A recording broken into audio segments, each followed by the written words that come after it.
Dubs, I think you're a bit biased. What's up, guys? That guy with a pencil here. Fun fact, I do mean to have it on me and keep it on me at all times. Another fun fact. When I said Dubs is biased, I mean Nakaba Suzuki. Because what on earth is the Fourth Circular? But with that being the case, let's not waste too much time. Let's hop right into chapter 184, Percival versus Mystery Package. First things first, on this nice little cover page, I do like that we actually do get to see Dubs using his earth magic. Or at least I assume this is earth magic. These look like little golems. If you remember, almost every giant we've seen with like relevant combat appearances that we've seen so far. Actually, no, Matrona doesn't. Matrona doesn't use golems. But both Droll and Diane both had golems to them. We know Droll literally just made a little copy of himself out of Earth, and he used that for combat specifically. We only saw him use it once, but he did use it. That was back in, ironically enough, another tournament arc, but one that didn't get finished, the second Visal Fighting Festival. And we know that Diane had 2 iterations of golems, both that she only used like one time. She had the initial golems, Filet and Sirloin, I do believe, that she used against Gother that got hijacked, and then she had her friend golems when she was memory wiped, but the memories were still deep in her heart, and thusly they came out as Matrona, Meliodas, and stuff like that, and Hawk and Elizabeth, and so like, and King, naturally. Those memories came out, and she used those. She never used them again, though, so it is nice to see them possibly, or at least the Golem magic, make a nice soft little cameo appearance showing Dubs working on the Fourth Circular. You can tell by the roundness edge of the blade, by the extension of it, the length, that this is actually the Fourth Circular he's working on. And it's nice to actually see him at work. Speaking of him being at work, I sure hope a certain someone teleports him out of here, because he's about to get snatched up. But with that being the case, let's hop right in chapter 184, Percival versus Mystery Package. If you want to check out the live reaction, you can check it over on Patreon for those $1 a month. You can become a member for those $3 a month to check out the live reaction. Should be posted around the same time. But let's see. And now, the first battle of the second round is underway. We see Anne, and while as Percy faces off against Mystery Package, we see Anne blushing, all cheesy, all happy, all eager. Well, the debut of Percival's new weapon. His sword. I want Percival's sword. Okay, let me... I have a problem. I should stop. I just stopped. But trust me, the way Anne and Nasians both be fiending and freaking over Percival this chapter, I get it. You know, that's their boy. But like, dare I say, hop off a little bit. just lift yourself up, levitate, fly like an eagle off his tip, gang. Because they're gonna go absolutely crazy this chapter, you'll see. But enough of them.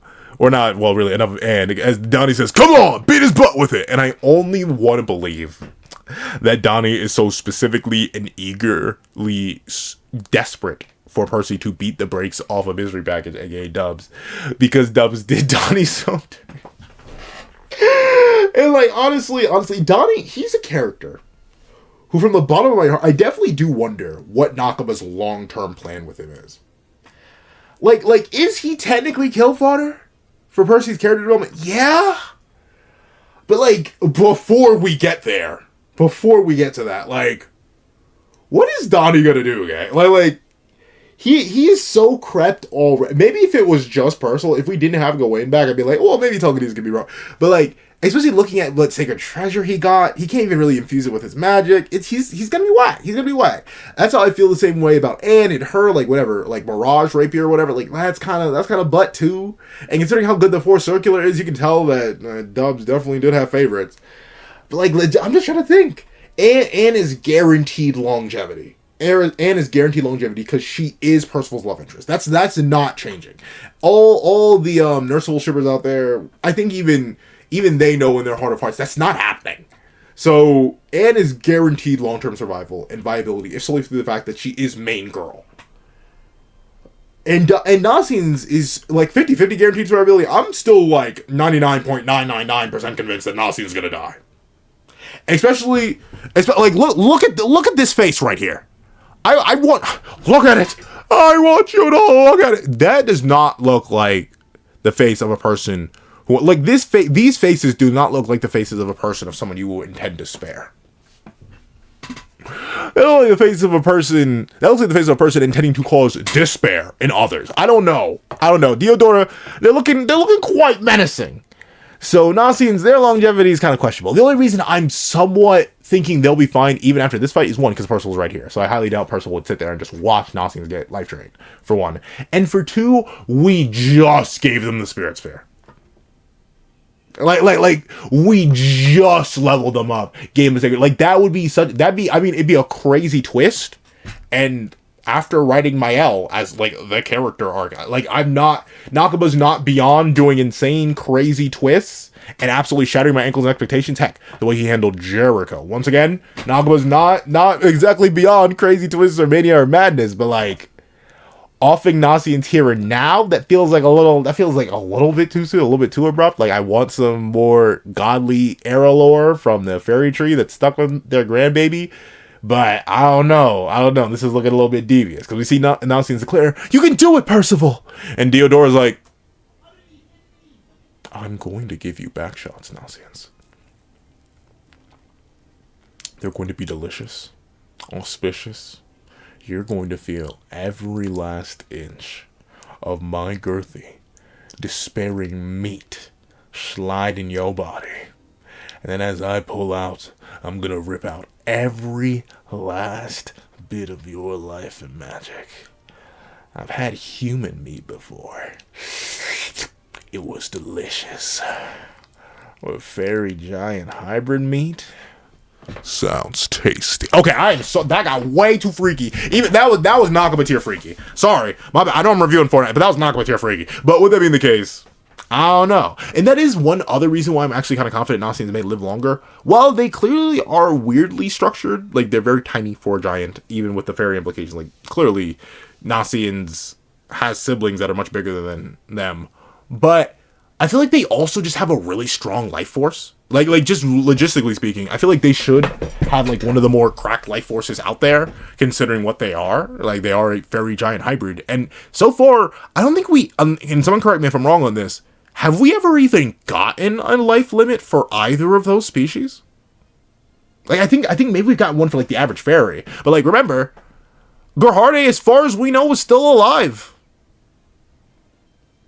It was 4,000 years. Or actually not 3,000 years. Like she was in the living room for 3,000 plus years and just fine. Didn't age a day. So like, that's royal fairy lifespan for you. So Nasians is half that. And then giants, they just live. Like so far, I'm kind of confident to say that we've never actually gotten a giant expiration date. We've seen old giants before in like as background characters. I don't think we've ever actually gotten a giant expiration date. So in terms of Nasians' biology, considering they are literally just a straight hybrid, they should be really hard to train. So I'm hoping that in combination with Nasians just getting the Spirit Spear, in combination with Nasians just getting a Sacred Treasure, and that in combination with Nasians being too random and too early to off them, I'm hoping they survive the fight with Deodora. But the way Deodora is looking at them, with the anger and the concern, as Percy goes, "Oh!" and waves happily, and Nasian smiles back and blushing because they love their boy. I'm scared. Please, Nakaba, don't take him away. I've been mentally prepared for Nasians to go, but not this soon, please. But, of course, Deodora is glaring very evilly. But, you know, at the same time, I took this initially as a look of Deodora being like, "I'm gonna give you all 12 inches of this life spirit meat." But, at the same time, just by the look of it, like, they're looking at Nasians with a flat face here. And then, while this could be interpreted as, like, an angry frown, this could be Deodora just thinking of his own connections and his own relations, the life that he lived, and how now, ultimately, he understands that he's just alone, right? Like, the one brother he thought he had in wrote this, took his life and forced him to awaken his magic, thusly immediately, spontaneously killing Rothus back. Turret always never liked him. He knew that himself, and then, of course, he was brutalized by him. His father doesn't love him and doesn't even remember him. So, like, Deodora's in a really rough spot in terms of emotional connections and relationships. And then here he sees Nasians and Percy have this really healthy, really well-connected, really loving bond. So maybe he's looking down and angry at Nasians, not necessarily because he wants to take their life at random, but he's just like, why do you get to have what I can't? What's so special about you and not special about me? Like, that may actually be the reason that he's looking so devious. But let's see. We continue on, and Percy naturally asks, "Hey, I mean, sword's cool and all, but how on earth do I use this? And Mystery Package reaches into his junk and is like, you'll have to test that out yourself, Batman. In theory, it's designed that... Oh, wait, sorry, I was going, like, way too Mark Hamill there. In theory, it's designed so only you can handle it all. We see after reaching into their junk, Mystery Package, or Dubs, pulls out a tiny hammer and whirls it around their body and says, say hello to my scamp boy, and creates a massive dragon-esque hammer. Now, the one thing I will say is Dubs does have a lot of unique magical tech and abilities, I will admit. And this thing in particular does make me wonder, did he forge this himself? Was it based off of something? Was there a living dragon once in it? I do genuinely wonder. Dubs is an interesting character, if solely for the fact that I do not fully understand his abilities. Like, how on earth did he make the Sacred Treasures compatible with the Sin so specifically?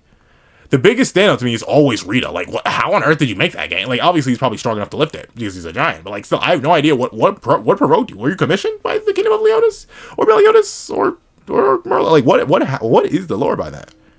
How long did it take you to make Gideon? But he does have Wonderhood, and we're going to see that does allow him to do certain strange things. That he was able to do that, but regardless, it is a strange thing. Wonderhood to Scamp Boy, everything in Dubs' kit goes kind of crazy. And I thought Cursed by Light kind of showed off a crazy kit for Dubs. But with it being the case, we see that Capital Knee is blown away, bamboozled, amazed.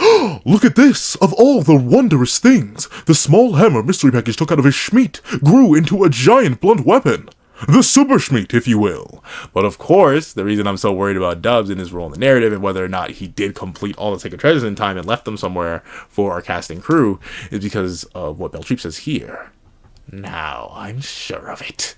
And of course, we see Dubs, none the wiser, begin to twirl and whirl and say, here we go, Batman. And Scamp Boy lights up with a fire from behind, bursts and booms straight towards Percival. Percival gets a little bit nervous, but does manage to block in time with the Force Circular. And immediately, we see he's forced to block multiple hits from Scamp Boy, all with the Force Circular all at once.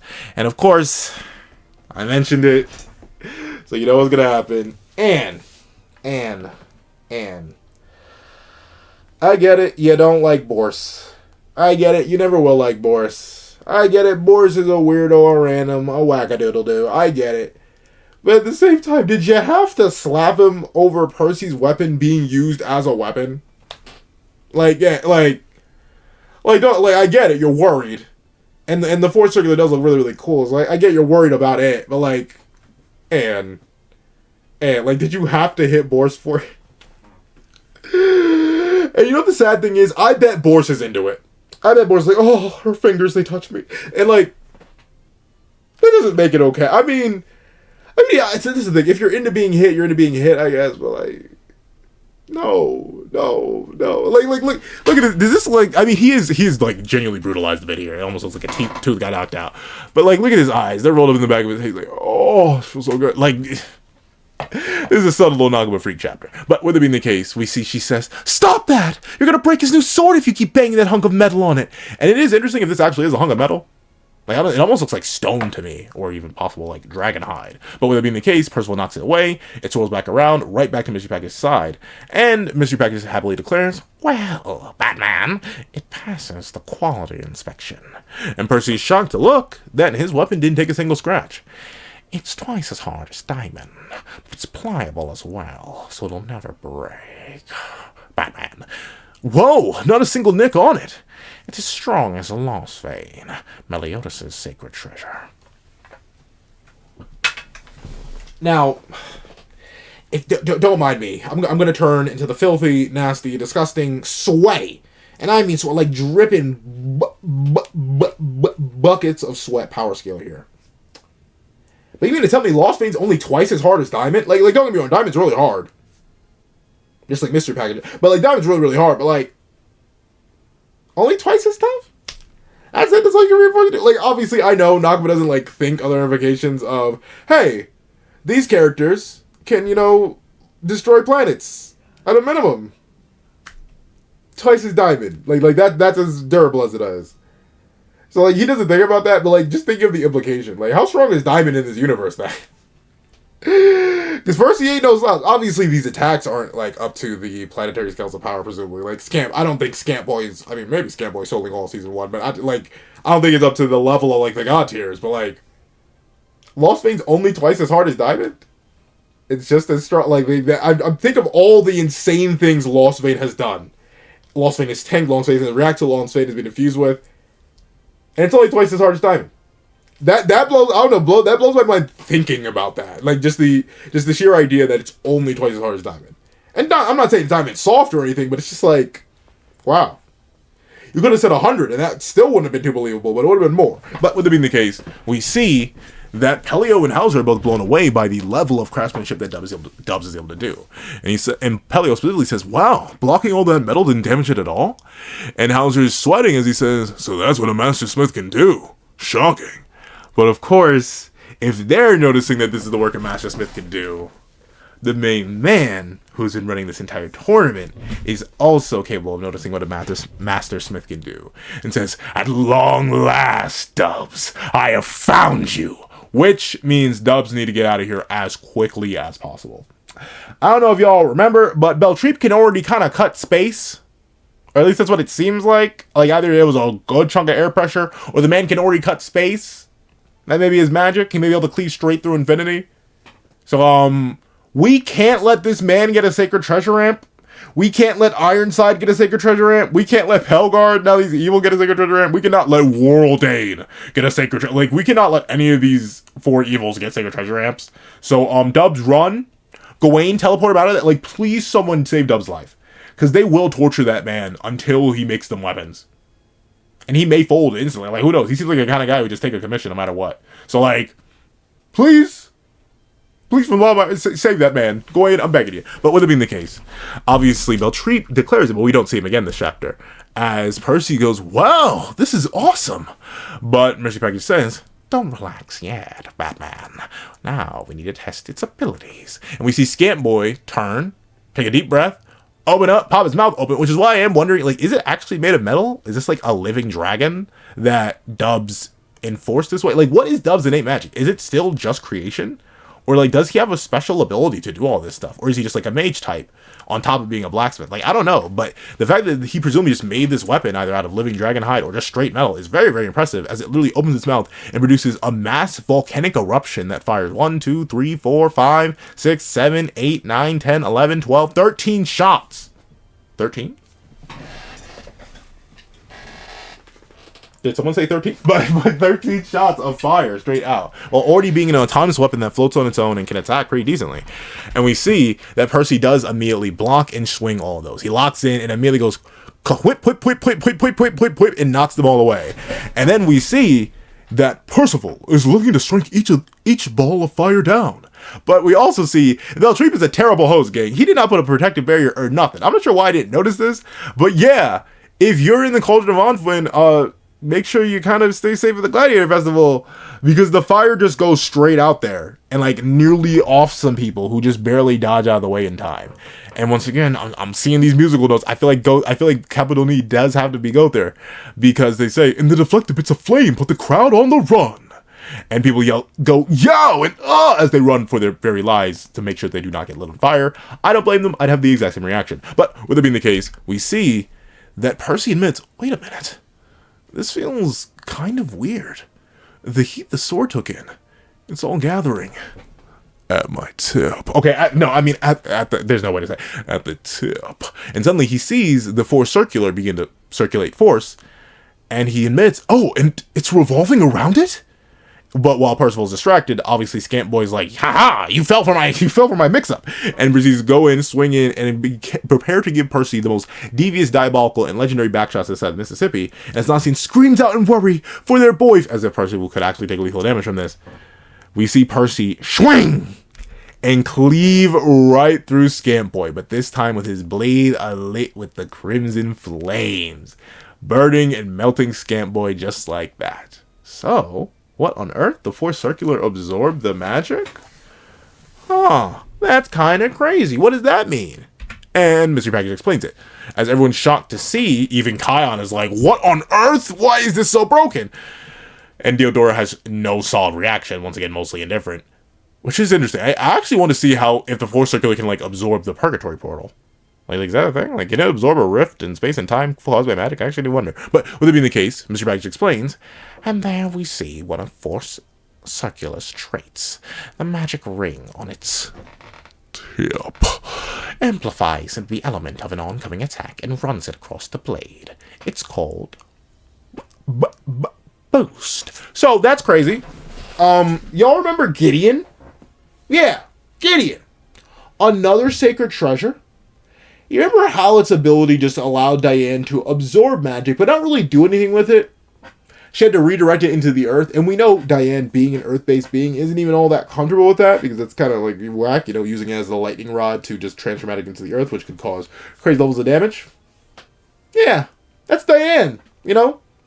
One of Dubs' fellow giants, so, you know, you think he'd have some respect. The Force Circular is just a better version of Lightning Rod. Like, pound for pound, band for band, it's a better version, because you absorb the magic, and instead of having to discharge it into the ground, you can use it in your next attack. That's broken. Like, what? Essentially, think of, like, in this, obviously, the Force Circular may have limits, and Percy himself may have limits, but you know what this implies? Y'all remember Shining Road? Yeah, you know, one of the strongest attacks in the series. Maybe Percy could just absorb that with a Force Circular if he slashes at it when it reloads to attack him. And then he can infuse Shining Road into his next attack. Like, that is cracked. And notably, this is just a hint of, like, external magic being used. We're going to see him use internal magic later. We don't know if he can stack both. Absorb external magic while infusing with internal magic. But presumably, that's probably a possibility too. Percy, he's so cracked already. Why don't we make him more broken? But with it being the case, Dubs explains, it's called Boost, Batman. But this isn't just something anyone can do. It's only possible for a life spirit like you. Someone with the power of eternal return. The endless cycle of life and death. So this is what I mean when, like, Dubs was super biased. Because clearly, almost all the other sacred treasures that were, or quote-unquote sacred treasures that Dubs gave out, the weapons he gave out to the Percival platoon, I like them, but they're pretty mid. Obviously, Hazard's Shield is kind of butt. Like, okay, nice small surface area. Good luck actively defending me. Please don't get in the way. And then Anne's Mirage Rapier is kind of butt. Like none of the... Like, it'd be one thing if it produced actual extra sword copies. No, it's literally all an illusion. And Nasia's Hot and Cold Gloves, while they seem nice because they can instantly freeze somebody, they're not good in mid-range combat at all. So, like, overall, well, actually, it could be good in mid-range combat if you tag your opponent, but still, it's really rough in these streets for them. Meanwhile, Percy has this stupid, dumb, busted ability that only he can use. But, of course, this does directly remind me of how all the sacred treasures, to some degree, are in fact heavily customized for the titular characters of the previous series. Obviously, Diane has Gideon. She's the only one who can wield it, outside of Escanor and Meliodas, presumably because of how heavy it is and how big it is. Obviously, Escanor himself had Rita, which worked very well in conjunction with his Sunshine, and only worked with his Sunshine for Burst and Fire. Then we had Lost Fate itself, which very specifically worked for Meliodas because of the properties of full counter, only requiring physical speed matching, not necessarily actual magic abounds. Then obviously, Merlin's probably the only person to ever get the full potential out of Alden, a magical ball that amps her abilities.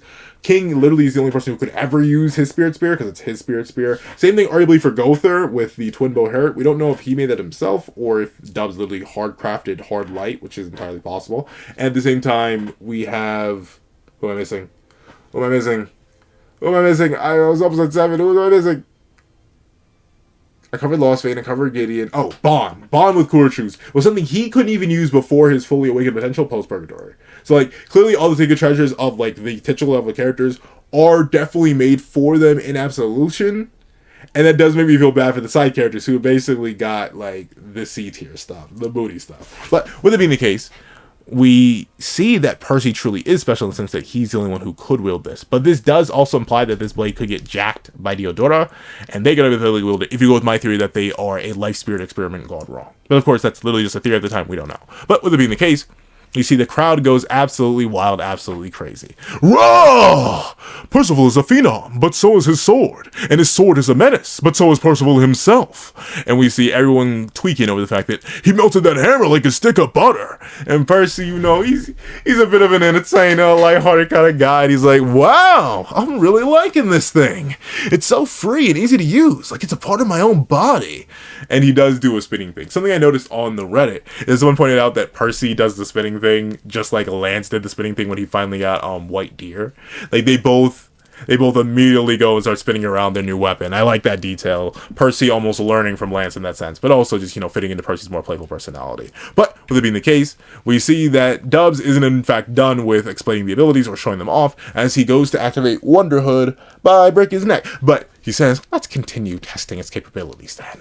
Wonder Hood. And Percy lunges in, only to get snatched right up off the ground. His feet start dangling. He goes, huh? And everyone watches on in confusion as they go, what? And we see that Dubs is huge. The Wonder Hood still fits just fine, but that man got big and beefy.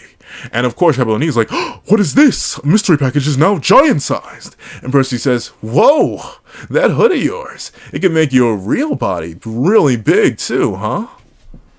Does increase the size of everything?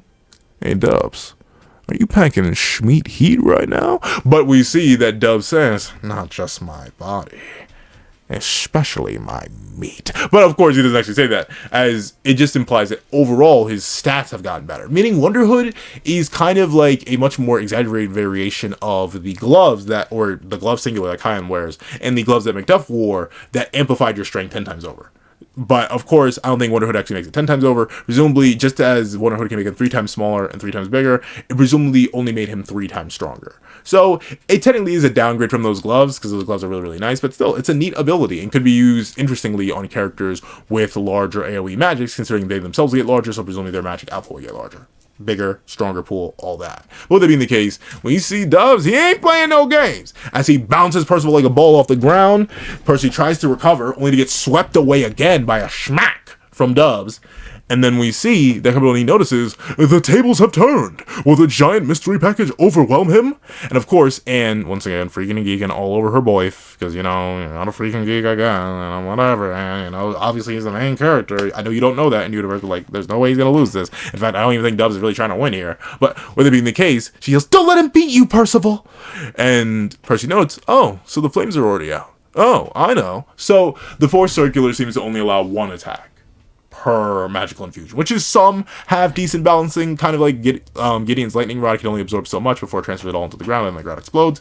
But still, being able to take any magic that's launched at you, intercept it with the Force Circular, and then immediately use it against your opponent, that is still kind of crazy. Unless they have an immunity to their own abilities, that is going to be a massive buff on top of any other infusion that Percy does. And speaking of other infusions, we see him begin to infuse his Life Spirit abilities with the Force Circular. And suddenly, things get wicked. The many different spirits begin to flow about rapidly around the tip, and Percy even notices, whoa, the flow, it's so much! As he's blown away and amazed by the level that his magic is at right now through the Force Circular.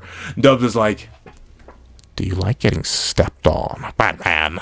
And goes to step on Percival. But, of course, while Percival does get squished flat and now seeing close their eyes, unable to bear the idea that their boyf could be hurt, even though they know their boyf is literally immortal, we see that Hebeloni declares, and now he's flat as a pancake. But suddenly Dubs looks down and is shocked to see, but wait, he's not! Percival's lifting that massive weight with just 1 arm.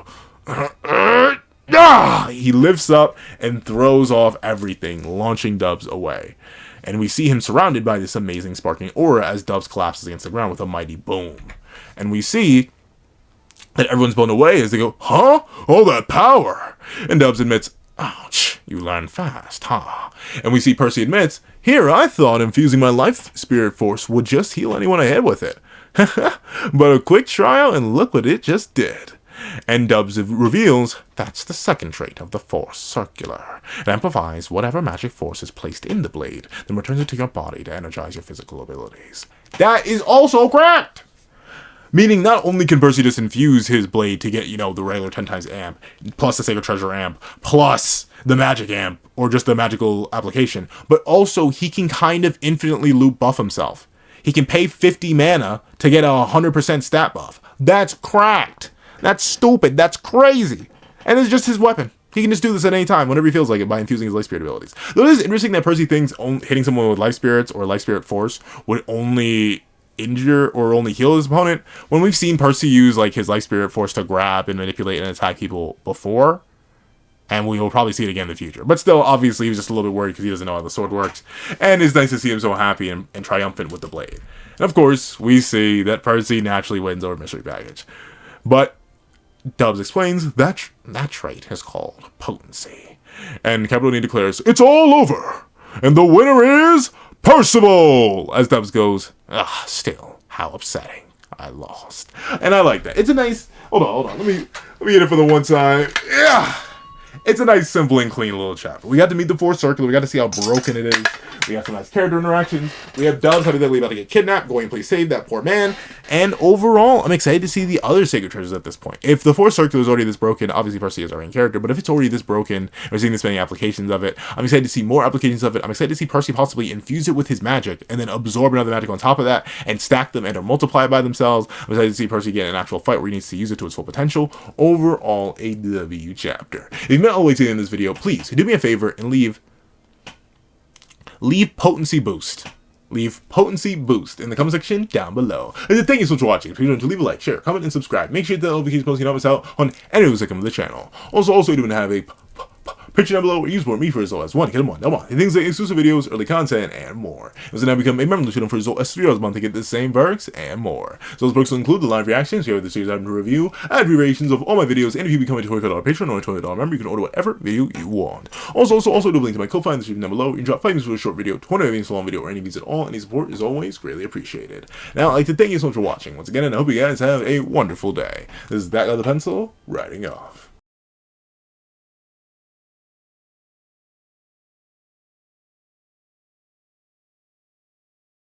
I'd like to thank you to our sketch tier members: Greyhound, Eternal Flame, Red Wolf 4765, Astro, Super Flame Zero, Glacier XZ, Zeta, Brandon Payne, J2MA, Gyomi, Yuki Ally, Buddha Uda, Azo 2404, Planet Grown, G Prosper, and Striker Man.